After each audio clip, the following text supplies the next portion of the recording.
Hey everybody, my name's Teresa. Today I'm going to be going over my TBR for the Irish Readathon.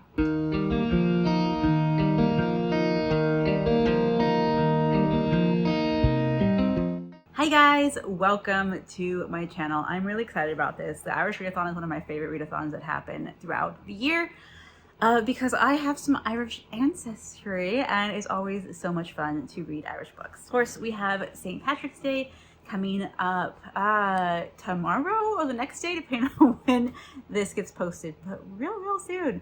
And I thought it's been plenty of time for me to get my TBR up. So let's go ahead and talk about this readathon. So this readathon is hosted by Leanne at Leanne Rose and Aoife at Words of Clover. I will list their videos or their channels down below.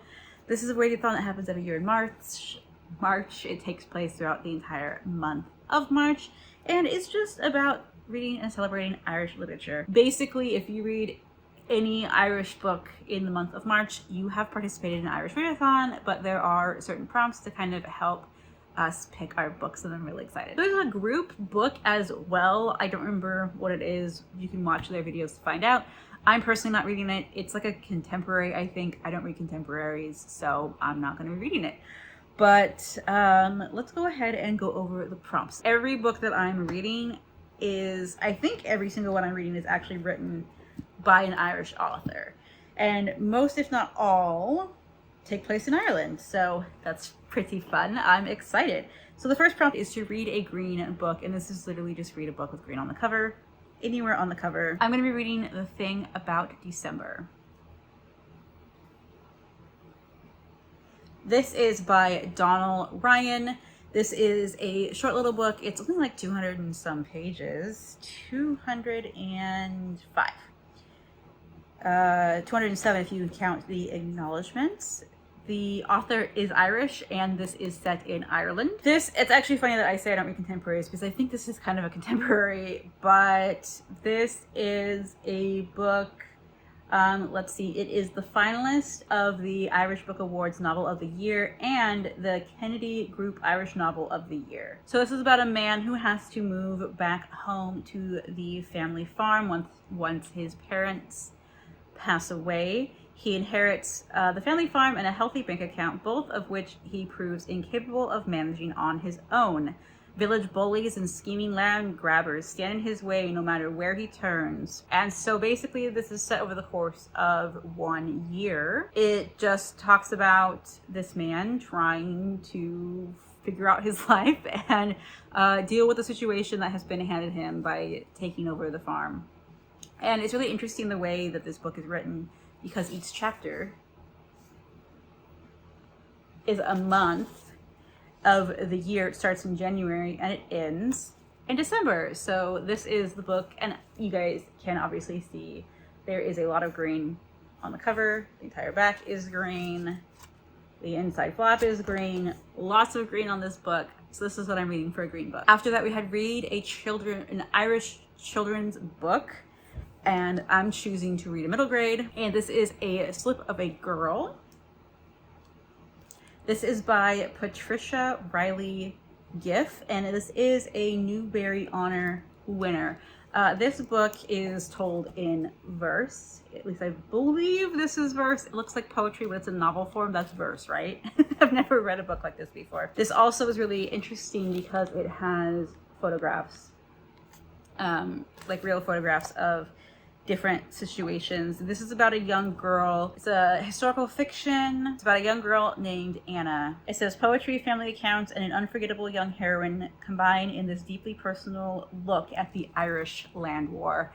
About this young girl who has to fight for her home. It just says when their landlord, an English earl who owns much of the land in her part of County Longford, tries to seize their farm for sheep pasture, Anna is faced with an impossible choice: give up her home to be destroyed or face imprisonment. It also talks about rebellion in the country, and I'm guessing, I could be wrong, but I should hopefully find out as reading this book, that this may be taking part in around the time that Southern Ireland broke free from England rule. I don't know, but I am excited to read this and learn a little bit more about this the Irish Land War, and it is also a middle grade, so it counts for the children's book. Another book I have that will count, I don't know if this is written by an Irish author, to be honest with you, but this is Tales from Old Ireland. This is just a picture book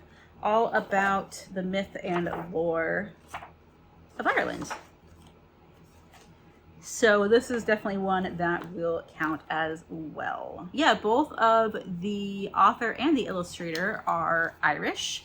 So I'm going to be reading this one as well to count as children's book. Their next prompt is to read an Irish commercial fiction. I believe that's like anything like romance, thriller, contemporary, that kind of thing. The book I'm choosing to read for this is a thriller. I'm really excited about it, actually. That's Lying in Wait by Liz Nugget. Now, I don't know if this takes place in Ireland, but I do know that she is an Irish author, so I am counting it. The thing I know about this book, and all I'm going to read to you and all I really have read for myself, is it says, "My husband did not mean to kill Annie Doyle, but the lying tramp deserved it." So, domestic thriller, you know, woman buried in the dirt in the garden. I don't know, but I guess this author has some pretty good thrillers. I've never read from her before, but I am excited to, because Irish author, commercial fiction, thriller, this one works. The next prompt they have is to read a very short book or a very long book. So by very short, I think they said under 100 pages, very long, over 400 pages. I'm choosing to read a very short book. The book I'm going to be reading, I have it over here. It's an ebook and it's called Postcard Stories. This is written by, who are you written by, my friend? Jan Carlson and Benjamin Phillips. This is basically each day of 2015. Jan Carlson wrote a short story on the back of a postcard and mailed it to a friend.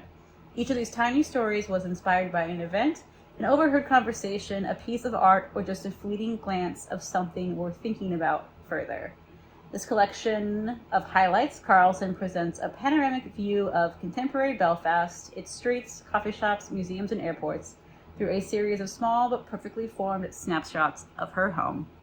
So that is 80 pages, so that one definitely counts. I believe that the other picture book actually might count. Let me see how many pages are in this picture book. Yes, there are 95 pages, so this will count as well, but I am going to be reading the postcard ones because that just sounds like a really fun, neat idea. Again, by an Irish author, takes place in Dublin, or is her life in Dublin, so works. Okay, and then the very last one that they have for us is to read a book based on one of the buzzwords. So they asked their followers, the people who partake in the Irish Readathon, to give them buzzwords that remind them of either the Readathon itself or each of the individual hosts. And so the buzzwords are pride, language, spring, knowledge, dogs, because Aoife is a big dog person, home, feminism, warmth, and friendship. So if you can pick a book that is related to any of those buzzwords and it counts. I, of course, am choosing dogs because I'm also a big dog person. I found this really cool book. This is The Dogs of Avalon. Let me see if I can get it to focus for you here. And this is by Laura Shion. I don't know if I'm pronouncing the last name correctly, so I apologize if that is the case. This is Dogs of Avalon, The Race to Save Animals in Peril. This is all about Irish sighthounds, which are greyhounds, I believe. Let's see. After adopting an Irish sighthound, Laura Shion discovers a remarkable and little-known fight to gain justice for all dogs and all animals. So this is about a woman who rescues this dog from dog racing. I believe that dog racing has been outlawed in the United States. I do remember back in the day, like when I was a kid, we had a great greyhound racing stadium, actually not too far from my house. My aunt actually had worked there for a while. So Dogs of Avalon introduces us to the strong-willed Marion Fitzgibbon. So sorry, probably did not pronounce that correctly. Born in rural Ireland, where animals are valued for their utilities. But Fitzgibbon, there we go. Fitzgibbon believes that suffering is felt by all creatures, and she champions the cause of strays, baffling those around her, including her family, as she and a group of local women rescue any animal in need, embarking on increasingly risky missions. When Fitzgibbon becomes head of the Irish Society for the Prevention of Cruelty to Animals and takes on the case of the greyhound, she faces an entrenched racing industry protected by money and power. She joins forces with an American greyhound activist, a fox hunter's wife, a British aristocrat, and an influential German animal rescue to create the international network to find these animals homes, confront the racing industry, and provide safe haven where animals can live in peace. The Dogs of Avalon brings forward the people on the other side of the track, the Irish travelers, a people whose Celtic history goes back centuries, dogmen who hope to win big, plus a host of animals on 2 continents, circus tigers in Ireland, wild monkeys in the Yukon, dolphins in a marine animal park in Florida, and one very special Irish sighthound in New Jersey named Lily. In this important David and Goliath story, Shihon's journey helps us understand our deep connection to animals and gives us inspiration in the form of the unforgettable Fitzgibbon, who grapples with compassion and activism and shows the difference we are all capable of making in the world. So I don't actually know if this author herself is Irish. She lives in New Jersey, but this follows an Irish woman, you know, trying to rescue animals, and y'all know that that is like my heart. So I'm really excited to learn more about this woman's story and learn about the greyhound industry. Like I said, I'm pretty sure it's illegal here in the States. If it's not illegal, then at least here we no longer have the racing facility here, so I don't remember if it's illegal. I'm pretty sure I went to a greyhound race when I was a kid, but like back then, like obviously we didn't know any better. Yeah, so that is the last book for this readathon. Here is the stack of books that I'm reading for the Irish readathon, along with that 80-page little ebook that I'm going to be reading. So thank you guys so much for watching. Thank you to the beautiful hosts for doing this readathon. It's so much fun every single year to just learn more about this amazing country and this culture. And I'm really excited to do this. So let me know if you guys are participating, and if you are, what you're reading. Of course, let me know if you've read any of these books, if you like to pick them up, whatever, all the things. Leave them down in the comments below. And I will hopefully talk to you or see you or whatever in my next video. Bye.